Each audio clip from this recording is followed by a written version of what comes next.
the heart and soul behind every business. Stories. Welcome to Business Story of the Week, hosted by me, Joshua Laurie. From setbacks to comebacks, from tragedies to triumphs, we inspire entrepreneurs through conversations that matter. Witness the magic that turns dreams into reality. Whether it's your career, business, or life, your success is always one story away. This is Business Story of the Week. And welcome back, folks. Welcome back to Business Story of the Week. I am your host, Joshua.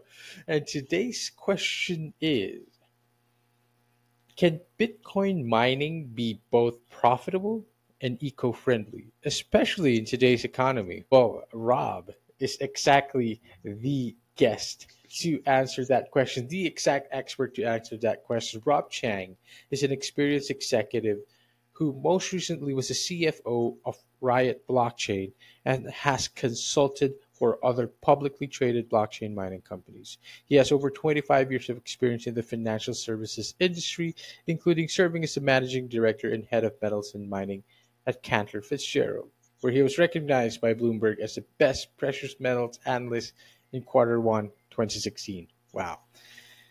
His career achievements include rescuing a NASDAQ-listed company from bankruptcy despite regulatory headwinds.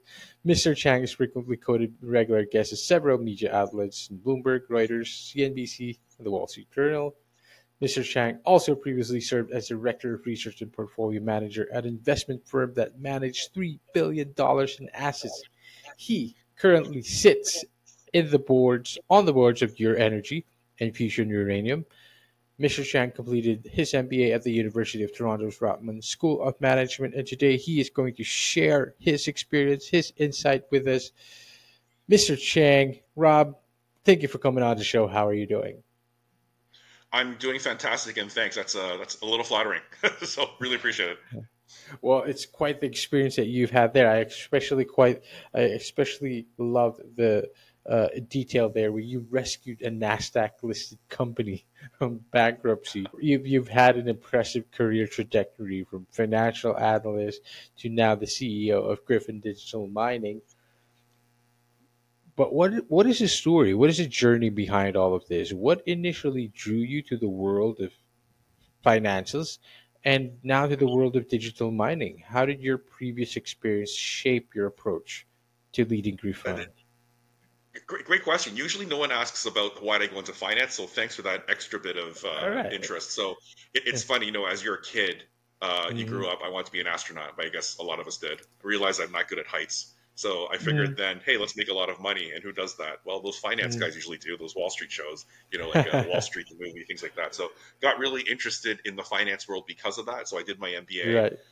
And focused on the financial world, and thankfully enough, someone decided to take a chance on me in the banking side, and so yeah, that's really what it was. It was just always a focus during school to be in the financial industry in some way. So Bay Street, because I'm a Canadian, is the equivalent of Wall Street, so I was there for quite a while. I kind of finished my career in the investment banking research world, which lasted over 15 years really, as the managing director, as you said, head of metals and mining at Cantor.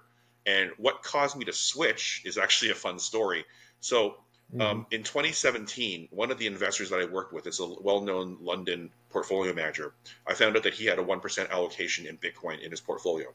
And that was a time where I knew nothing about Bitcoin. I thought, wow, this is a very smart guy. Let's look at why he's doing this and understand what he's doing. And I went down the rabbit hole, like I orange pilled myself, as the term is, whereby I looked at Bitcoin, realized Bitcoin blockchain is going to be a world-changing technology. And then it reminds me of a promise I made to Teenage Rob. So Teenage Rob saw the internet show up. And Teenage Rob promised himself, the next time you see something like the internet, that's a world-changing technology that's going to change everything, drop what you're doing, go there. 2 reasons why I should do that.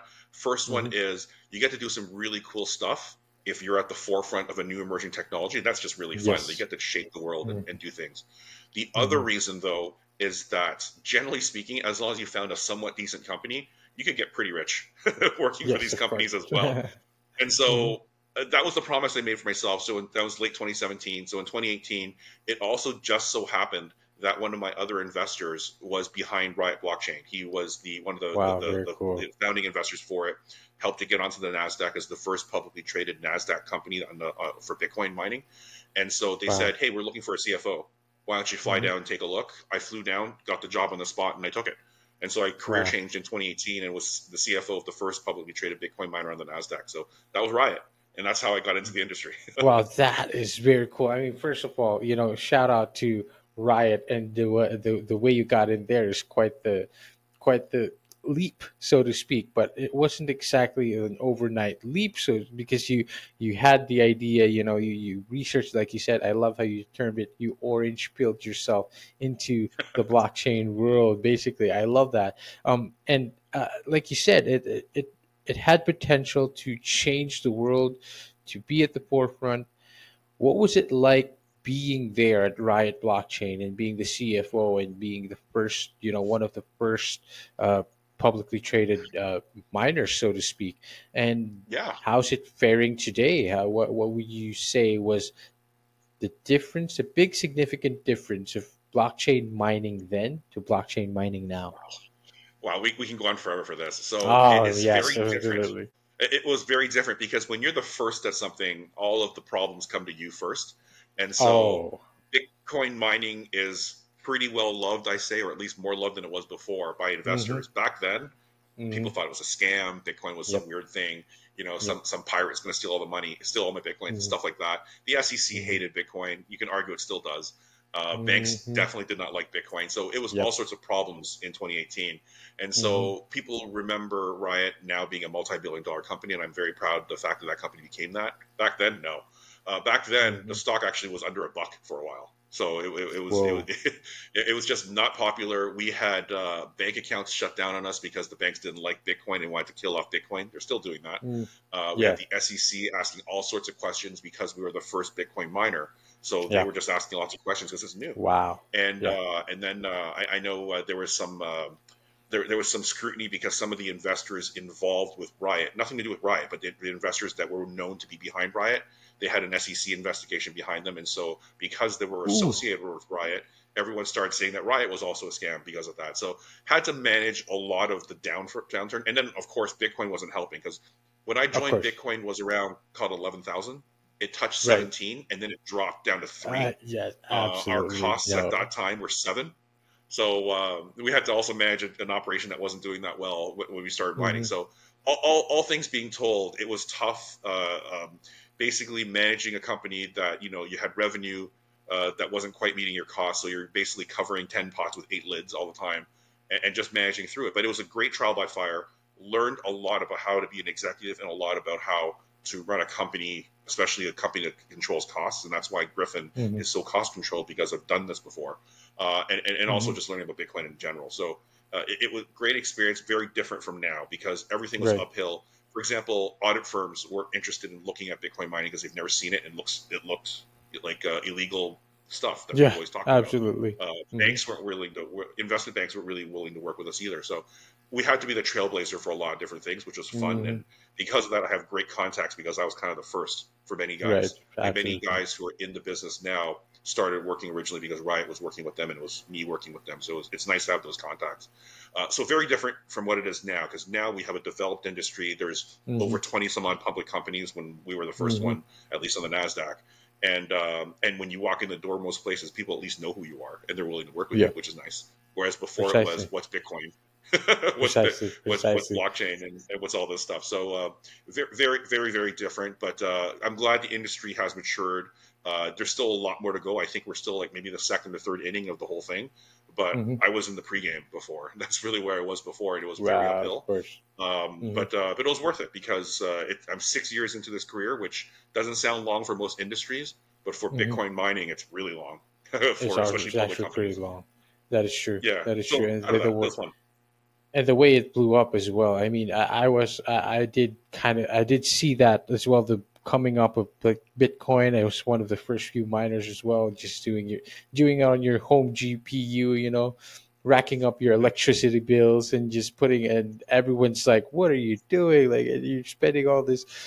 All this money on your bills. And I get it. I get that people were welcoming it at first. You said that it was so difficult because there were so many audits. People wasn't sure what you were doing. It was, of course, the value then was also so much more different than it was now, or at least when it first blew Oh up. yeah. Was the stress worth it, like for the value that Bitcoin was bringing in back then? Yeah. Well, Much more than it was, for, much more than it is today. yeah. Well, it's definitely better now. Let's Of say it course. this way: from a financial standpoint, at Mm-hmm. times we were running below cost, right? Because that's Oh, our of costs course. that were 7,000, and Bitcoin at one point was at 3. We couldn't help it. Mm-hmm. We just had to survive it. The good Wow. thing is that we were all orange pilled at Riot, so we believed that this was going to go up, and Mm-hmm. thankfully Mm-hmm. we're right. You know, like Mm-hmm. I think it's settled that we're now 50 some odd thousand people think this is low, but my God, I was in the $3,000 world. This is great, and Exactly. Exactly. so it was worth it then. It was tough then, honestly, but Mm-hmm. Mm-hmm. we believed and we ended up being right. So yes, looking back, I would do it all over again if I had to. Yeah, fantastic. I mean, looking back, I would probably have kept all my bitcoins as well. I would probably not have spent them on some random stuff, but that's how it is. You said you came up as a CFO, and now you learned how to run a company during that time, and which gave you a lot of experience to manage now what Griffin is today. I understand that one of the aim or goal of Griffin is to be the world's largest fully integrated pure play Bitcoin mining with zero carbon footprint. Now, again, the whole mining aspect of Bitcoin or blockchain mining in general, one of its how you say this, one of its cons or one of its critiques is that it's using up so much energy to just mine or to just basically maintain the system, right? How does Griffin Mining approach this, and how do you guys aim to achieve zero carbon footprint? Yeah.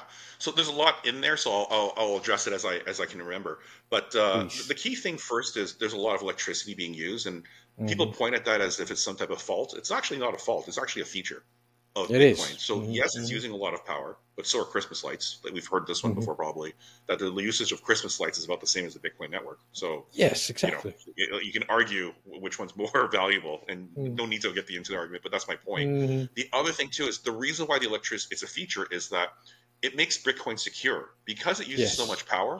In order for someone to hack Bitcoin, they actually basically have to control half of that power.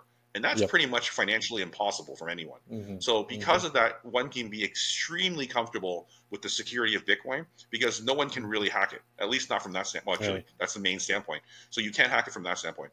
And how do we do it from a carbon neutral way? And that's the other thing, too, is we do it because we're 100% hydro. So that's the short answer for that. We're located in upstate New York, right by a Mm. hydro facility.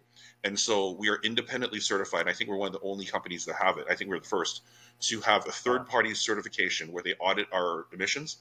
And we are Wow. scope 1 and scope 2 zero carbon emissions because we're 100% Oh, renewable from hydro. So that's how we do it. wow. Can Very we keep cool. on doing it? Hopefully. But right now, we're as pure as we can be.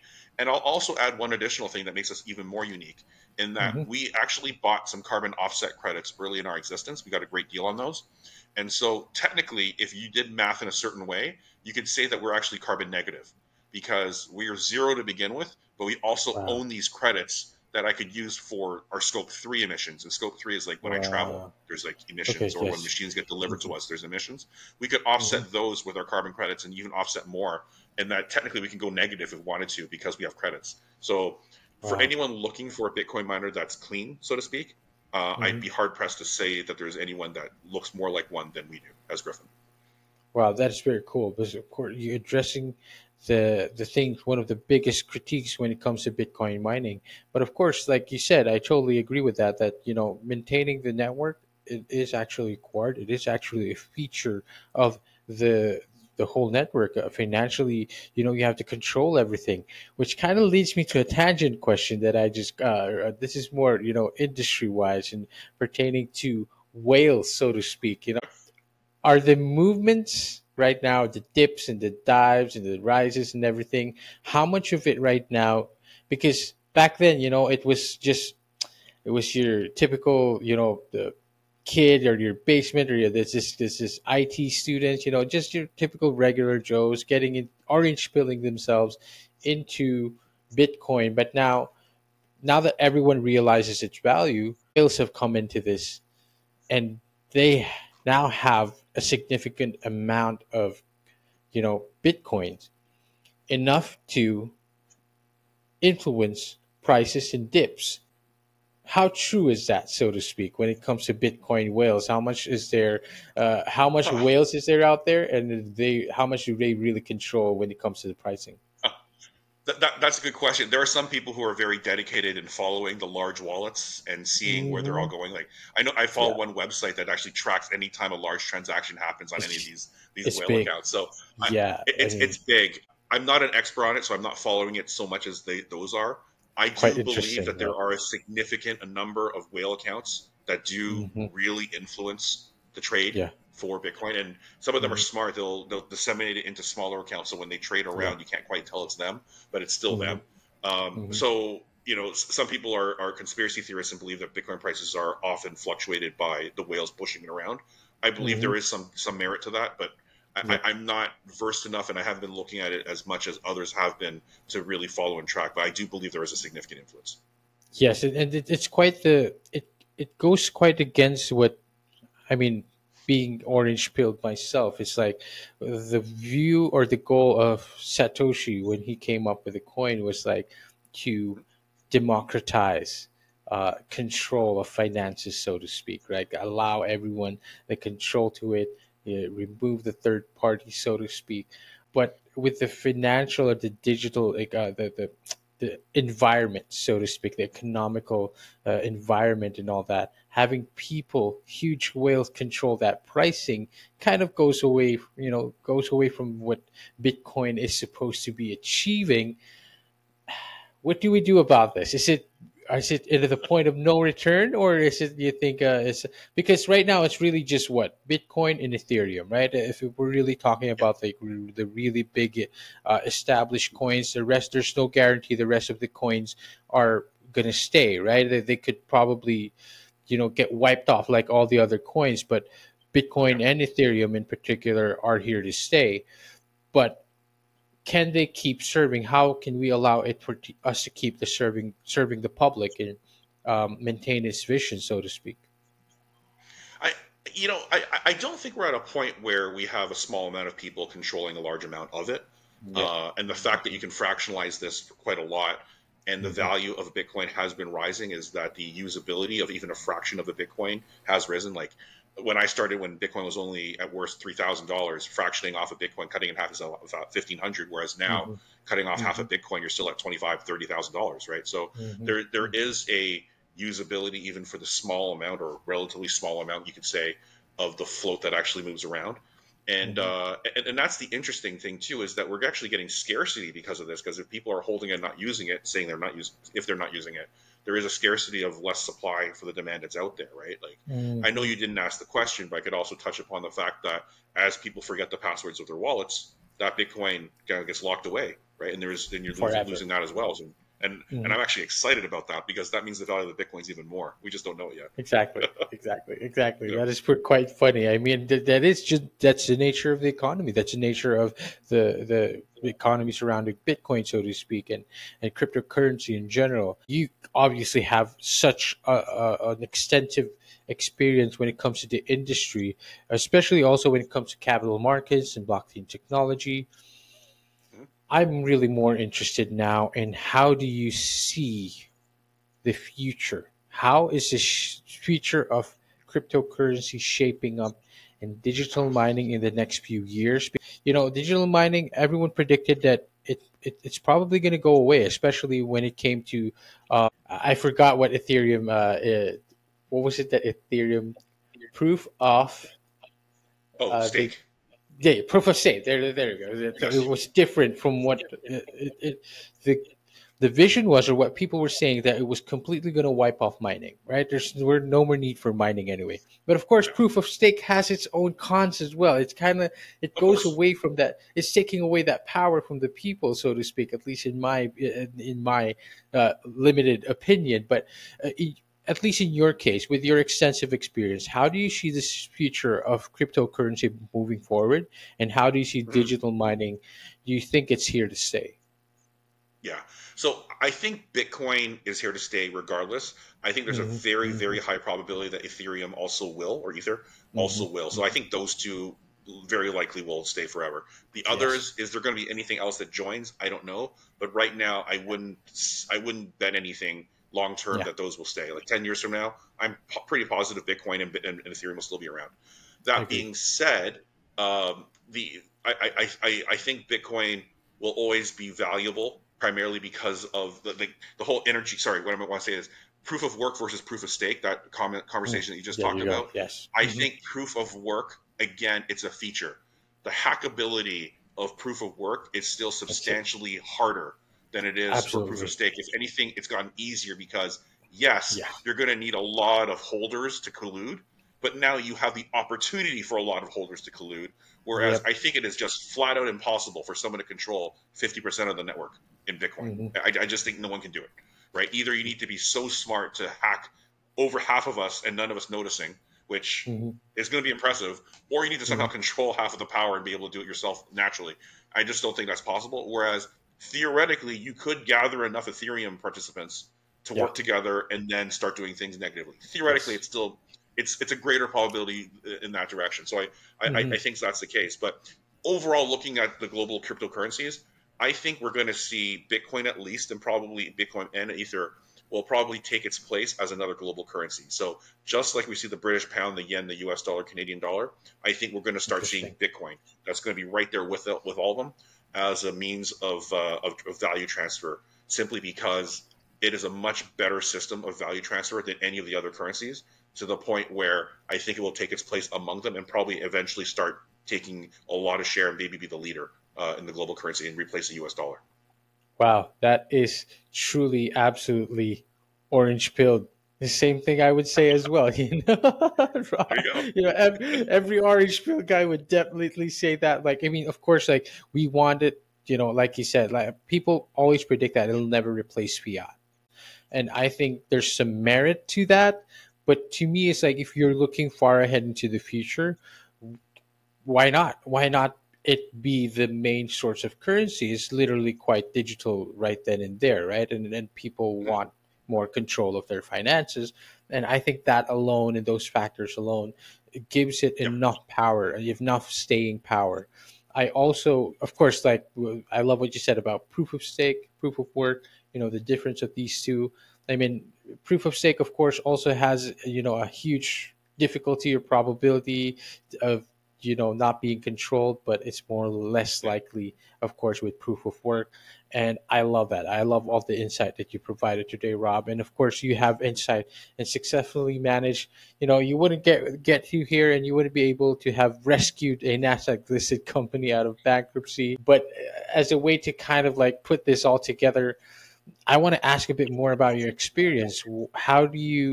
What are some of your key principles, key strategies that you would now apply in Yeah. Griffin Digital Mining when it comes Yeah. to being an executive, managing the company?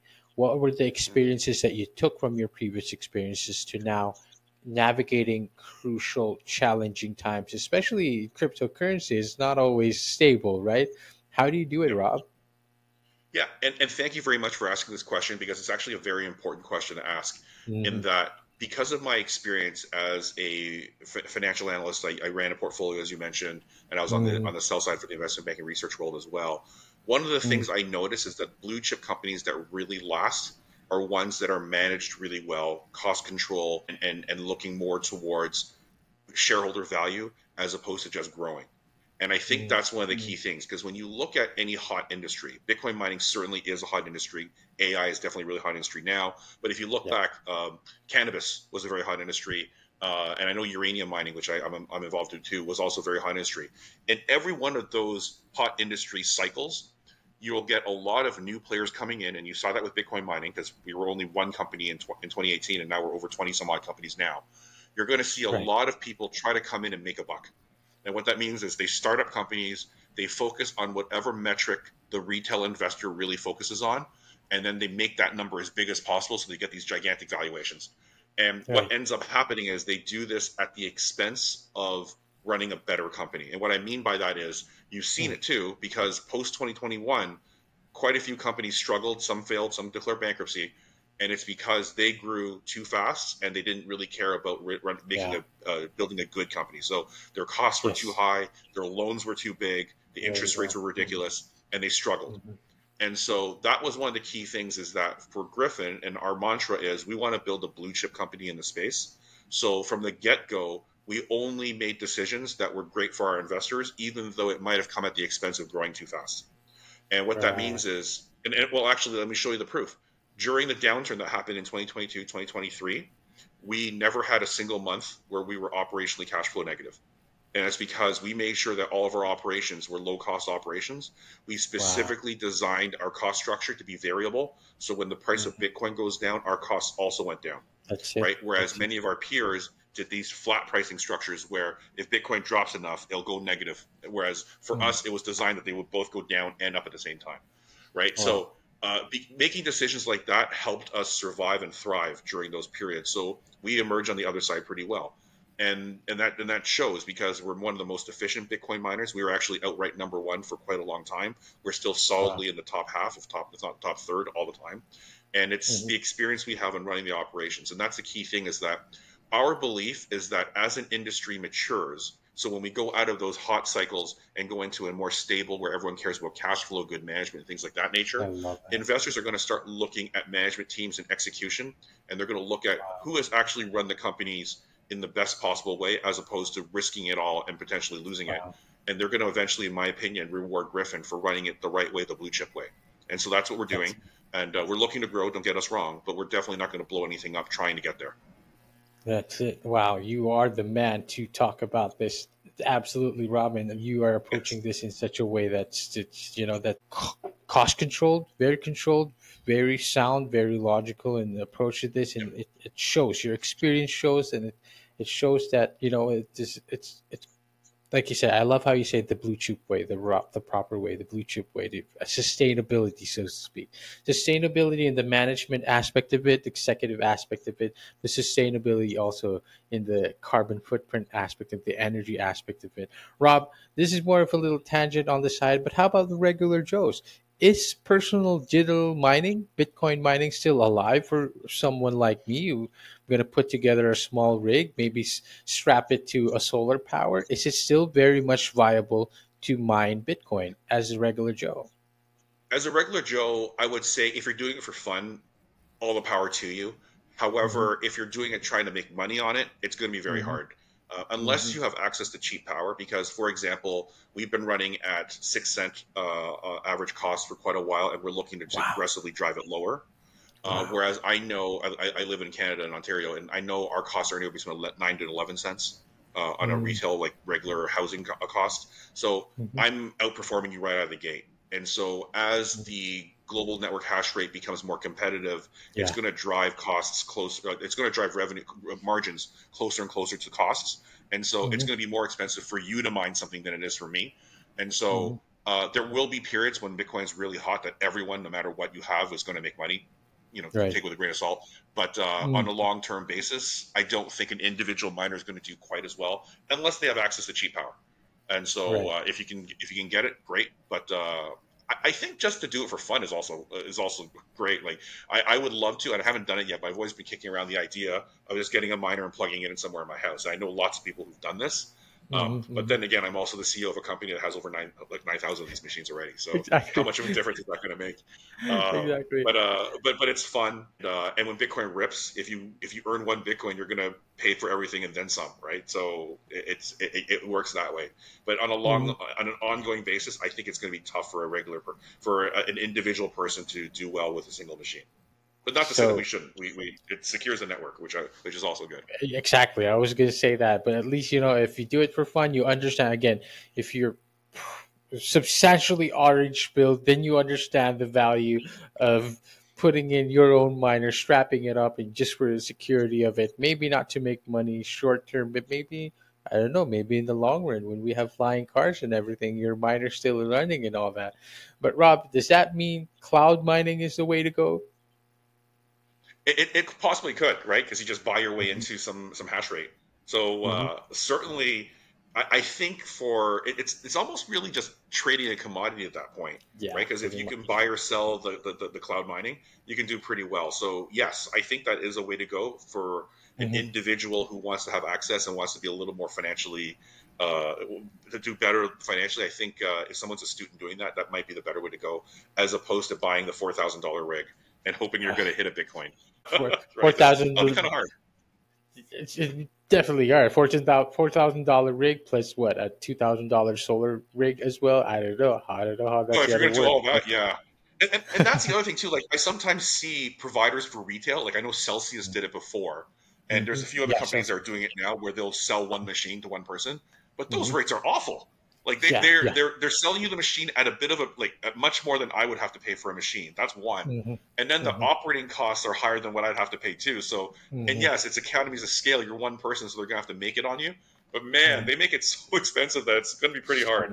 And you're So never anyway, gonna get that back. It's pretty bad. And yeah. these are machines that are actually already phased out, right? Like there's better machines, stronger machines. These machines are most of these rigs that are out there are already like really, really poor, inefficient ones. So You could feasibly buy the newer ones, but they're going to pay for it. Like a machine that would cost me 4,000 now, you'd probably be paying 45, right, ooh, to get the same machine.